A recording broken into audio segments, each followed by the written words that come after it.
नमस्कार, मी गीता वांढरे। आज मी प्रसिद्ध ग्रामीण कथाकार बबन पोद्दार लिखित पकू मावशी या कथेचं अभिवाचन करणार आहे। त्यांच्या आकृत या कथासंग्रहातली ही कथा आहे। ऐका, पकू मावशी, लेखक बबन पोद्दार। गावाकडे गेलो आणि घरात टेकलो नाही टेकलो तवर 10-1 मिनिटाच्या आत पकू मावशीला माझी चाहूल लागते। असल तशी हातातलं काम टाकून धावत पळत ती घरात येते आणि विचारते, कवाशी आलायस र? आणि एवढा का हडकलायस? खातो पितोस का नाही जीवाला? सुनबाई कशी हाय? तिला नाही आणलंस? 1 का 2, 50 प्रश्न विचारपूस करून झाली म्हणजे मला जवळ घेऊन माझ्या गालावरनं दोन्ही हात फिरवून स्वतःच्या कानशिलावर बोट मोडते। कडा कडा भुईमुगाच्या शेंगा फोडल्यावानी बोट मोडल्याचा आवाज होतो।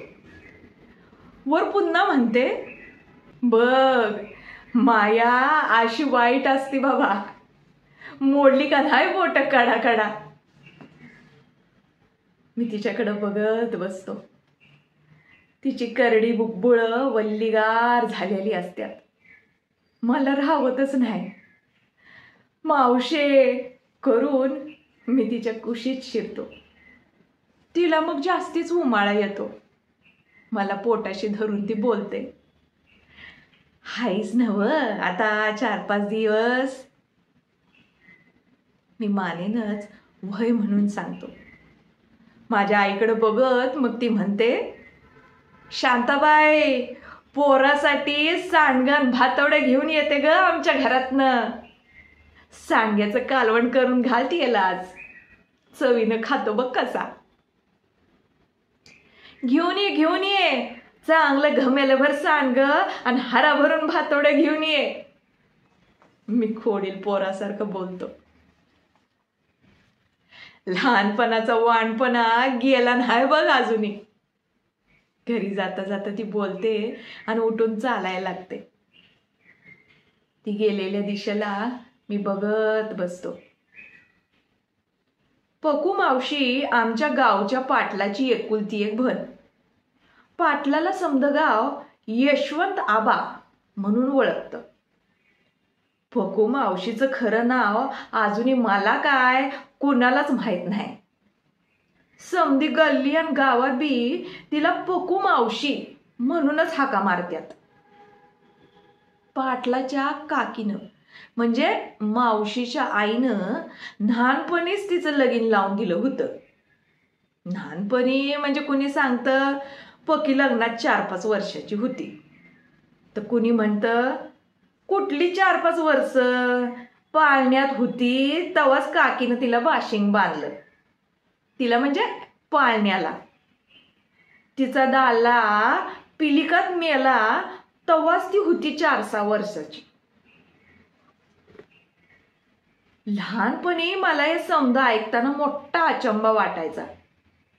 पाळण्याला बाशिंग बांधून लावलेलं लगीन, एवढा असतं तिचा नवरा।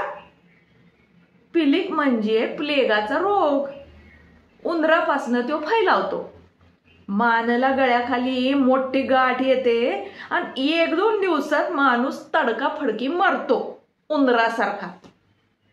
एवढं कळायजोगं वय होतं माझं ते येळला। नवरा गेल्यापासनं मावशी मग माहेरालाच तिच्या आईकडे आली। हितच लहानाची मोठी झाली। मी बघतोय तवापासनं पकू मावशी हाय तशीच हाय, काडीचा सुद्धिक फरक नाही। फिक्कट निळ्या रंगाचं नऊवारी लुगडं, डोईवर पदर, सावळ्या रंगाचं भुंड कपाट, बसकं नाक, खणाची चोळी, गळ्यात सोन्याची बोरमाळ, कामाच्या वजानं रापलेले सुरकुतलेले हात, खडबडीत बोट। आबाचा थोरल्या भावाच्या घरचा मोठा खटला। गोठ्यात 4-5 म्हशी, शेरड आणि 2 बैल. बकुळ जमीन. शेणगोटा मावशीच करायची. म्हसरांची धार काढायची. सकाळचं काम आटोपलं की म्हशी घेऊन शेतावर जायची. सड, लाकूड फाटा, वाळलेल्या शेंगा गोळा करायची. संध्याकाळी म्हसरं पाणी पाजून आणायची, गोठ्यात बांधायची. एवढं करून रातचा स्वयंपाक बी करायची. शाळा बुडवून मी आणि गुरुवाचा शिवा आदनं मधनं भोकरं खायला म्हणून पाटलाच्या शेतावरच्या बांधावर जायचो. मावशीभर गप्पा मारत बसायचो. शाळेत काय काय खोड्या केल्या ते समज तिला सांगायचो. लई वानपणा चांगला नाही बरं, उन्हाळक्या करायचं सोडून द्या, ती आम्हाला सांगायची. मावशी घराकडनं जाताना दिसेनाशी झाली आणि माझी नजर धूम पळाली लहानपणातल्या एका आठवणीच्या वावटळीत. गोल गोल येटळ घ्यायला लागली. शाळा बुडवली म्हणून गुरुवाच्या शिवाला त्याच्या बापानं भक्कम चेचला. हिकडचं थोबाड तिकडं करून टाकलं. पाटाण सोलून निघाली. मंगल प्रसंगी वाजवायचं शिंगच उभं धरून शिवाच्या माकड हाडावर असं काय हाणलं की वाजवायचा बोल्टच खाली निखळून पडला. म्हातारा पुन्हा चिडला आणि निव्वळ पळून गेल्या कारणानं शिवा वाचला. इकडं आमच्या घरी डिक्टू हेच तरा. आमच्या आईनं तर कासराच काढला आणि माझ्या पाठीवर 10-15 बार काढलं. पाठ काळी निळी झाली. दम व्हायच मुडद्या, खांबालाच बांधून घालते तुला आणि पेटवून देते तुला, असं म्हणत ती माझ्या माग लागली. मी तर्राट पळालो. तुझी तिरडी उचलली, तुला न्यायला जाळायला माळावर, अशा शिव्या देत आई पळत माग लागली. पण मी कुठला घावायला तिच्या तावडीत. पुन्हा धूम ठोकली आणि तेवढ्यात मोहरच शिवा दिसला. दोघं बी हातात हात घालून ठेसनाच्या बाजूने गेलो. कुठं जायचं र, मी विचारलं. माझ्या आत्याकडे जाऊ, सांगवडला शिवा. चालत, मी. मग काय टांगा सांगू देत काय? तसल्या अवस्थेत शिवानं हसून विचारलं. मी बी हसलो. दोघं बी लांब लांब ढेंगा टाकत चालत राहिलो. दुपारचं ऊन गरमागरम वाफा घेऊन भुईवरनं पळत होतं. पाय होरपळत वानरासारख्या उड्या मारीत आम्ही चालत होतो. पोटात कावळं वरडायला लागलं. तेव्हा एका झाडाखाली थांबलो. बाजूला बघितलं. बाबळीच्या झाडाच्या बुंद्याला एका जागी लाल भडक तर थोडासा काळपट डिंक बाहेर आला होता. बोटानं वरबाडून दोघांनी बी खाल्ला. रस्त्याकडच्या बांधावर एक बोरीचं झाड दिसलं. हिरवी पिवळी पिकलेली बोरं झाडाला लागलेली दिसली. दगड मारून मारून पाडली आणि पोट भरस्तावर खाल्ली. तोंडाला कोरड पडली होती. एका शेतात विहीर दिसली म्हणून तकडं गेलो. पाणी पार तळाला गेलं होतं. पायऱ्याच्या बी परूसभर खाली. दोघं पायऱ्या उतरून खाली आलो. पाणी अजून लई खाली होतं. तुटलेल्या खडकाचा आधार घेऊन तसंच खाली गेलो. बैजवार खाली बसलो. थंडगार पाणी हाताला लागलं. वंजळी भरभरून पिऊन घेतलं. बोराचा आंबट गोड ढेगर आला. वर बघितलं आणि काळीज लाक्क दिशी हल्लं. वर जाणार कसं? शेवटच्या पायरीवर जायलाच येईना. खडकावरनं घसरायला लागलो. दोघांनी बी पवायला येत नव्हतं. आणि मग एका सुरात आम्ही दोघांनी भोकाड पसारलं. कोण हाय का वरती? आमसनी बाहेर काढा. मोठमोठ्यानं वरडायला लागलो. सडकनं गारीगाराच्या कांड्याचं खोकं सायकलला बांधून आमच्याच गावातला पांडा कांडीवाला चालला होता. आवाजाचा माग काढीत त्यो विहिरीच्या टोकाला आल्याला आमासनी दिसला. तिला बघून आमासनी व्हायच धीर आला. आमासनी वरती काढा, वर चढाई येईना झालं या, दोघं बी अडकून पडलो या. दोघं बी एका सुरात वरडायला लागलो. कोण हाय सर, काय झालं या, वरनच त्याने विचारलं. वाईच बाहेर काढा आमासनी, वर येतही ना झालं या. शिवा, वाईस का, समदच बाहेर काढू की, घाबरू नकासा, असं म्हणत एक एक पायरी उतरून तो खाली यायला लागला. शेवटच्या पायरीवर आल्यावर त्यानं अगोदर मला आणि मग शिवाला हात देऊन वर घेतलं. कोणाची पोर र तुम्ही? वरती आल्यावर पांडानं आमासनी विचारलं. मी ज्ञानगुरुवाचा शिवा, शिवा बोलला. आणि मी पंचायती मोहरल्या शांताबाईचा बबन्या. मी म्हणालो.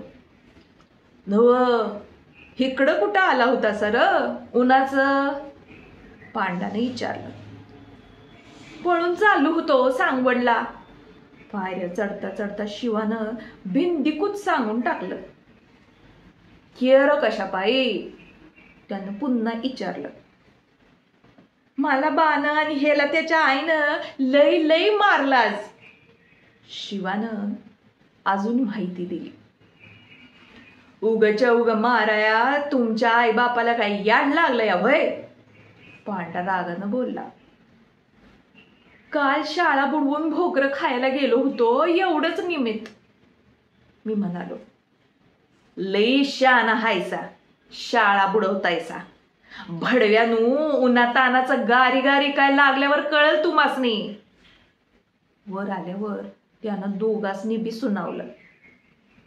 त्याला काय वाटलं कुणाला ठाव. आईस फ्रूटच्या 2 लाल भडक कांड्या त्यानं खोक्यातनं काढल्या आणि आमच्या हातावर ठेवल्या. असं करूया, आज मी गावातच फिरावं म्हणतो, चला माझ्या संग. त्यानं फरमान सोडलं. आम्ही दोघं बी त्या कांड्या चोकत चोकत त्याच्या बरोबर चालायला लागलो. बस दोघं बी मोर सायकलीच्या नळीवर, ऊन लईच लागतं या, तो म्हणाला. आणि मुकाट्यानं आम्ही सायकलवर बसलो. सायकल त्यानं थेट आमच्या घरामोर दारातच उडी केली आणि माझ्या आईला हाळी दिली. समद्या गावात हुडकून बेजार झालेली माझी आई बिगी बिगीनं दारात आली. कुठं घावली रही दोघं? तिनं पांडाला विचारलं. पळून चालली होती दोघं बी, तकडं वडुलीच्या एका विहिरीत उतरली होती पाणी प्यायासाठी. घ्या तुमच्या ताब्यात दोघांसनी बी, त्यानं आईला सांगितलं. शिवाला मला फरफटत वडून आईनं घरात आणलं. मोर पक्कू मावशी होती. तिला बघून आम्हाला धीर आला. आईच्या हाताला हिसडा मारून दोघं बी पळालो आणि मावशीच्या कुशीत शिरलो. नाही, शांताबाई पोरासनी अजिबात हात लावायचा नाही, मावशी म्हणाली. मग दिवे वाळतीस का त्यांच्यावरनं? करंटी मेली. आईनं आवाज मोठा केला. शिव्या बी द्यायच्या नाहीत.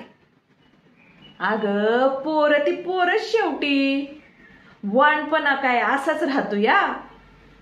कळायला लागलं की नाही ती करायची असं, मावशी मोर बोलायला लागली.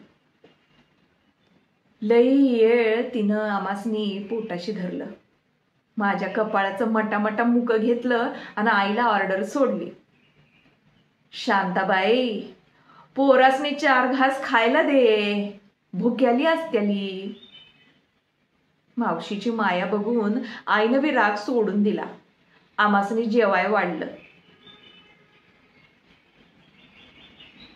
ही घे सांडगण भातवड्या. पप्पू मावशीच्या आवाजानं त्या आठवणीच्या वावटळीतनं मी बाहेर आलो. माझ्या डोळ्यात पाणीच पाणी जमा झालं. एकाएकीच मी रडायला लागलो. काय झालं ग माझ्या लेकराला? तिनं मला जवळ घेतलं आणि माझ्या केसातनं तिची खडबडीत बोटं फिरायला लागली. झाली अशीच लहानपणाची आठवण, मी बोललो. अगदी हाय तसाच हायच बघ, हाळवा. कांशीला जवळ बोटं मोडत मावशी म्हणाली. पकू मावशी, मी बोललो. हां मावशी. तुझा गळा का ग दिसतोय असाच? मी विचारलं. बोरमाळ दिसत नाही गळ्यात, हेच विचारायचं नव्ह तुला? ती मोर बोलली. वय, तिनं माझ्या मनातलं ओळखलं. महिना झाला बघ त्या गोष्टीला. एका किरडीवाल्यानं हात दावला चांगला, ती म्हणाली. काय झालं? या मोर विचारता झालो. रानात म्हसरं घेऊन गेले होते रे रोजच्या वाणी. म्हसरं बांधायला सोडली आणि झाडाखाली सावलीला बसले होते. मग कुठनं कुणाला ठावं, आमान धपक्याच माणूस झाडामागनं आला आणि माझ्याच पुढ्यात बसला. आजूबाजूला बी कुणीच नव्हतं. मग मुर्दा मला म्हणतो कसा? तिनं डोळं मोठं करीत मोर सांगायला सुरुवात केली. काय? मी विचारलं. मला म्हणाला, काय ग ये बया, हिथं कशा पाय बसलीस? चोरी बिरी करायला आल्यास का काय? मग मी पायतानच काढणार होते बघ. तेवढ्यात भाड्यानं माझ्या गळ्याला हात घातला, बोरमाळ त्याच्या हाताला लागली आणि एक जोरानं हिसका मारून पळाला. तू ओरडली नाहीस? मस्त आरडाबरडा केला र. 4-5 बापई हाय ऐकून आलं बी मदतीला. नाही घावला?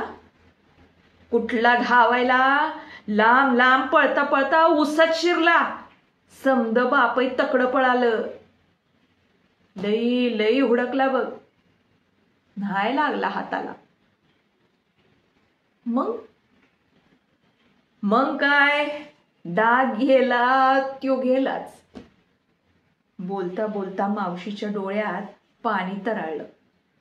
ती हमसून हमसून रडायला लागली. तळतळाट होय मुडद्याचा, नीट मरायचं नाही बघ गरीबाचं घेऊन, किड पडून मरल भाड्या. मावशी अजून काय बाय शिव्या शाप देत राहिली. थोड्या वेळानं शांत झाली. उठ, डोळं पुस. नशिबाला नव्हतं म्हणायचं आणि गप बसायचं, मी बोललो. ते खरं हाय र, पण जीव राहत नाही. लहानपणापासनं जपून ठेवलेली तेवढीच आठवण होती बघ, माझ्या आज सासूनं दिली होती. मला कळतं तेव्हापासनं होती माझ्या गळ्यात. पदर पापण्याचं निलावं, ती म्हणाली. जाते मी, भातवडे भाजून घे शांतीकडनं. जाता जाता ती बोलली. पुन्हा एकदा जाताना माझ्या गालावरनं हात फिरवून तिनं बोटं कांशीलाकडे नेली. तिच्या पाठमोऱ्या आकृतीकडं लई येळ बघत मी पण डोळे पुसले. गेली कित्येक वर्ष अशीच माया करती माझ्यावर.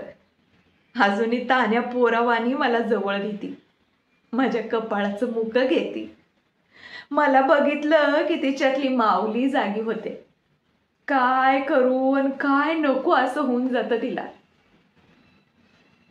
तिचं आईचं काळीज ताल धरून नाचायला लागतं आणि माझ्या भोवताली पिंगा घालायला लागतं. तिच्या कुशीत शिरलो की मला बी लहान पोरवानी वाटायला लागतं. गेली नाही म्हणलं तरी 3 तप मी तिला बघतोया. कशात म्हणून फरक नाही. हात थोडं वाईच जास्तीच खडबडीत झाल्यात, कोपरापतूर सुरकुत्या पडल्यात, चेहरा रापलाय. बाकी समजत तसंच बोलणं चालणं माया करणं अगदी तसंच. लहानपणी मी अनुभवलं होतं त्याच परमानं. मावशी निघून गेलेल्या सडकाकडं मी कितीतरी वेळ बघतच होतो. सडकावरल्या मातीत तिच्या अनवाणी पायाचे ठसे उमटले होते. एकाएकीच उठून मी बाहेर आलो. तिच्या पायांच्या ठशाजवळ जाऊन त्यातली थोडीशी माती चिमटीत घेतली आणि माझ्या कपाळाला लावली. वर आभाळात बघत मग देवाला म्हणालो, देवा परमेश्वरा, मोरल्या पावटी मला पक्कू मावशीच्या पोटाला जन्माला घाल. धन्यवाद.